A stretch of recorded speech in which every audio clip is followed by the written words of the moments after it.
जय हिंद दोस्तों, मैं हूं अनूप और आप सब लोग देख रहे हैं ग्लोबल कॉन्फ्लिक्ट हिंदी। दोस्तों, आप सबको पता ही होगा कि जमीन में सबसे ताकतवर एयर डिफेंस सिस्टम है S-400 सिस्टम। दोस्तों, ये वही सिस्टम है जो भारत के द्वारा रशिया से परचेस किया गया है। S-400 सिस्टम अपने टेक्नोलॉजी के मामले में भी एडवांस है और अपने रेंज के मामले में तो ये इतना आगे है कि अमेरिका तक इन सिस्टमों से डरता है। पर दोस्तों, जमीन में अपने महारत हासिल करने के बाद अब बताया जा रहा है कि S-400 सिस्टम समुद्र के अंदर भी तैनात होने जा रहा है। मतलब रशिया अब S-400 मिसाइलों को इस तरीके से मॉडिफाई कर रहा है कि ये जो मिसाइल है ये फ्रंटलाइन वॉरशिप में तैनात हो सकेगा। और दोस्तों, आज के इस वीडियो में आप लोगों को बताऊंगा कि S-400 सिस्टमों को जहाजों में तैनात करके असल में रशिया किस मकसद को पूरा करना चाहता है। दोस्तों, हाल ही में रशिया के स्टेट ओन मीडिया की तरफ से जानकारी दिया गया है कि रशियन नेवी के जो प्रोजेक्ट 22350M एडमिरल गोशकॉफ क्लास के फ्रिगेट है, इसमें अब रशिया की तरफ से सबसे ताकतवर सरफेस टू एयर मिसाइल मतलब 400 किलोमीटर रेंज के मिसाइलों को तैनात किया जाएगा। और रिपोर्ट में यह भी दावा किया जा रहा है कि यह सरफेस टू एयर मिसाइल असल में 40N6 इंटरसेप्टर मिसाइलों के बेस पे बनाया जाएगा, जो कि S-400 एयर डिफेंस सिस्टम के सबसे ताकतवर और सबसे लंबे दूरी का इंटरसेप्टर मिसाइल है। हालांकि दोस्तों, यहाँ पे जो प्रोजेक्ट 22350M फ्रिगेट का जिक्र किया जा रहा है, यह असल में एडमिरल ग्रोशकॉफ क्लास के फ्रिगेट के एडवांस वर्जन है। और दोस्तों, ये वही फ्रिगेट है जिसमें रशिया के द्वारा हाइपरसोनिक मिसाइलों को तैनात किया गया है। इन्हीं जहाजों में रशिया की तरफ से पहली बार हाइपरसोनिक मिसाइलों को तैनात करके कॉम्बैट ड्यूटी में इस्तेमाल किया गया था।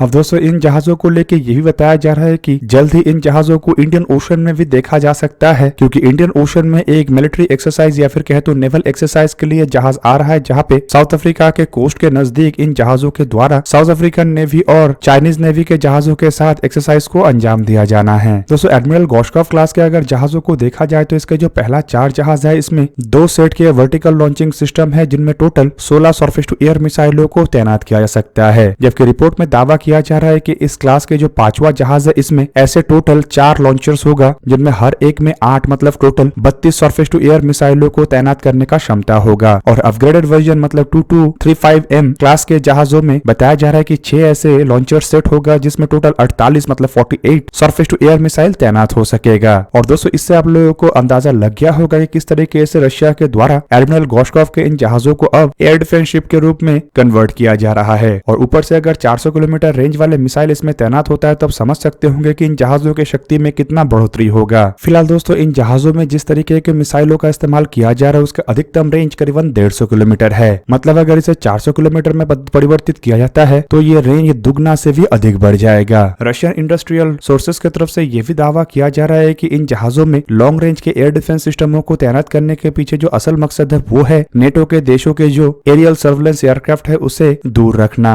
बेसिकली नेटो के देशों के पास लंबे दूरी तक समुद्र के ऊपर निगरानी रखने के लिए एयरक्राफ्ट है, और रशियन जहाजों में अगर 400 किलोमीटर दूर तक मार सकने वाले मिसाइलों को तैनात किया जा सकता है, तो एक तरीके से रशिया ऐसे लंबे दूरी के सर्वेलेंस एयरक्राफ्टों को भी मार गिरा पाएगा। अब दोस्तों, जिन S-400 सिस्टमों के नेवल वेरिएंटों का जिक्र किया जा रहा है, वो बेसिकली S-400 सिस्टम में इस्तेमाल होने वाले 40N6 मिसाइलों के बेस पे होगा, जो कि S-400 के सबसे लंबे दूरी तक मार कर सकने वाला मिसाइल है। फिलहाल ये भी बताया जा रहा है कि ये जो सिस्टम है ये लगभग 1 दशक से अंडर डेवलपमेंट है। मतलब 40N6 के बेस पे नेवल वेरिएंटों का डेवलपमेंट साल 2012-13 के आसपास से ही शुरू किया गया है। पर इसमें अब तक रशिया को कितना सक्सेस मिला है, इसके बारे में फिलहाल कोई जिक्र नहीं किया गया। इवन दोस्तों, इन मिसाइलों के बेस पे जो नया सिस्टम का डेवलपमेंट रशिया कर रहा है, उसके परफॉर्मेंस किस तरीके का होगा या फिर उसके स्पेसिफिकेशन कैसा होगा, इसका भी कोई जानकारी रशिया की तरफ से नहीं दिया गया। और ना ही ये बताया गया है कि नया सिस्टम S-400 के 40N6 सिस्टमों के जैसे ही काम करेगा या फिर उससे हट के अलग से काम करेगा। दोस्तों, 40N6 मिसाइलों को अगर देखा जाए तो इसे लेकर जो दावे किया गया उसके मुताबिक ये कई तरीके के एयरबॉर्न हाई वेल्नरेबल टारगेटों को निशाना बना सकता है, जैसे कि रिकॉनेसेंस और electronic warfare aircraft, air command and post, strategic bomber, hypersonic cruise missile, even ballistic missile तक को ये निशाना बना सकता है। और रशियन ऑफिशियल सोर्सेस के मुताबिक ये जो मिसाइल है ये एरोडायनामिक टारगेट के खिलाफ करीबन 380 किलोमीटर के रेंज में काम कर सकता है। मतलब हवा में मैन्यूवर कर सकने वाले टारगेटों को 380 किलोमीटर दूर तक ये एंगेज करने में सक्षम है, तो वहीं पे मिनिमम ये 5 किलोमीटर दूर से भी टारगेट को निशाना बना सकता है। जबकि ऑल्टीट्यूड मतलब ऊंचाई में जाने का क्षमता को लेकर बताया जाता है कि ये मिसाइल 30 किलोमीटर के ऑल्टीट्यूड में फ्लाई करने वाले ऑब्जेक्ट को ही मारने में सक्षम है, और इसके ज्यादा ऊंचाई तक ये मिसाइल नहीं जा सकता। अब दोस्तों, S-400 मिसाइलों के 40N6 इंटरसेप्टरों को लेकर बताया जाता है कि इसके जो एवरेज स्पीड है ये करीबन मार्क 3.4 के आसपास है। हालांकि कुछ फेज में या फिर कहे तो कुछ समय के लिए ये मिसाइल अधिकतम मार्क 9 की रफ्तार में ट्रैवल कर सकता है, जबकि दूसरी तरफ ये मार्क 15 से लेकर मार्क 16 तक मतलब ध्वनि की रफ्तार के मुकाबले में 15 से लेकर 16 गुना स्पीड में उड़ने वाले ऑब्जेक्टों को भी निशाना बना सकता है। हालांकि इसके अलावा 40N6 मिसाइलों में ब्लास्ट फ्रेगमेंटेशन वॉरहेड का इस्तेमाल किया गया है और ये एक्टिव रडार गाइडेंस से भी लैस है, जिसका सिंपल मतलब ये है कि ये रेडियो विजिबिलिटी से भी आगे जाके टारगेटों को निशाना बना सकता है। इवन अगर ग्राउंड बेस्ड लोकेटर मतलब ग्राउंड बेस्ड रडारों के नजर से भी अगर कोई टारगेट उजल हो जाता है तब भी उस टारगेट तक पहुंचने का क्षमता इन मिसाइलों के पास है। और इन्हीं कारणों के लिए 40N6 मिसाइलों के एक्यूरेसी 95% तक कहा जाता है। अब दोस्तों रशिया के द्वारा अगर अपने फ्रंटलाइन वॉरशिप में एयर डिफेंस मिसाइल के रूप में 40N6 मिसाइलों के तैनाती का तैयारी किया जा रहा है तो एक तरीके से रशियन नेवी के लिए काफी बड़ा बात है, क्योंकि इससे रशियन नेवी अपने एयर डिफेंस कैपेबिलिटी को जहां पे मजबूत कर सकेगा तो वहीं पे अपने जहाजों को भी बेहतरीन ढंग से प्रोटेक्ट कर सकेगा और दुश्मन के aircraft surveillance equipment unmanned aerial vehicle even मिसाइलों को भी लंबे दूरी से मार गिरा सकेगा। और दोस्तों इससे एक तरीके से रशिया को चाइना, नेटो के देश इवन अमेरिका से भी स्ट्रेटेजिक और टैक्टिकल एडवांटेज मिलेगा। हालांकि दोस्तों देखा जाए तो लॉन्ग रेंज के इस तरीके के मिसाइलों का तैनाती तो इससे पहले भी कई सारे देश अपने जहाजों में कर चुका है, लेकिन ज्यादातर ऐसे missile ballistic missile defence shield के अंतर्गत ही आता है। बेसिकली उस तरीके के जहाज और उस तरीके के मिसाइलों के कॉम्बिनेशन को इस्तेमाल करके ज्यादातर देश अपने आप को परमाणु हथियारों से बचाने के लिए प्रयास करता है, लेकिन ये पहला होगा जब किसी जहाज में इस तरीके के एयर डिफेंस सिस्टमों का तैनाती होगा जो इतने लंबे दूरी तक काम कर सके। हालांकि दोस्तों अगर देखा जाए तो कई सालों से ही रशिया के अंदर ये बात को लेकर चर्चा है कि रशियन नेवी के जहाजों में S-500 जैसे मिसाइलों का तैनाती किया जाएगा। हालांकि अब जिन मिसाइलों का जिक्र किया जा रहा है वो S-400 कैटेगरी में आता है, जबकि आपके जानकारी के लिए बता दूं कि S-500 असल में एक कॉम्बिनेशन ऑफ सिस्टम है जिसमें S-400 के कैपेबिलिटी भी है और उसके साथ साथ इससे अधिक रेंज और अधिक दूरी तक मार करने वाले मिसाइलों को भी जोड़ा गया है। और 40N6 मिसाइलों को भी S-500 में इस्तेमाल किया जा रहा है। और 40N6 के अगर समुद्री जहाजों के ऊपर तैनाती होता है तो इसका मतलब ये नहीं कि S-400 का तैनाती किया जा रहा है, क्योंकि S-400 भी एक तरीके से कई सारे मिसाइलों के कॉम्बिनेशन है जिनमें 40 किलोमीटर के रेंज से शुरू करके 120 किलोमीटर और 250 किलोमीटर रेंज से शुरू करके 400 किलोमीटर रेंज तक मिसाइल है। और सरफेस शिप में जिन मिसाइलों का तैनाती करने का बात कहा जा रहा है वो केवल मात्र 400 किलोमीटर रेंज के 40N6 है। और दोस्तों इसका सिंपल मतलब है कि S-400 के केवल मात्र एक ही हिस्से को जहाजों के ऊपर तैनात किया जाएगा। जबकि दूसरी तरफ अगर एडमिरल गोश्कॉफ क्लास के जहाजों को देखा जाए तो ये भी काफी कैपेबल जहाज और काफी नया जहाज है। और रिपोर्ट के मुताबिक रशिया अपने बेड़े के लिए करीबन 15 ऐसे जहाजों के निर्माण करना चाहता है, जिनमें 3 जहाजों को कंप्लीट किया जा चुका है जबकि 2 जहाज एक्टिव है और रशिया टोटल 5 जहाजों के निर्माण के ऊपर काम कर रहा है। ये बेसिकली गाइडेड मिसाइल फ्रिगेट की कैटेगरी में जाता है जिसका वजन करीबन 4550 टन का है। हालांकि इसके एडवांस वेरिएंटों का वजन 5000 टन से भी अधिक होगा। दोस्तों ये जहाज काफी बड़ा जहाज है और जिसका लंबाई करीबन 135 फीट मतलब 442 फीट 11 इंच के आसपास है, जबकि चौड़ाई करीबन 16 मीटर मतलब 52.6 इंच के आसपास है और ड्रॉट करीबन 4.5 मीटर मतलब 14 फीट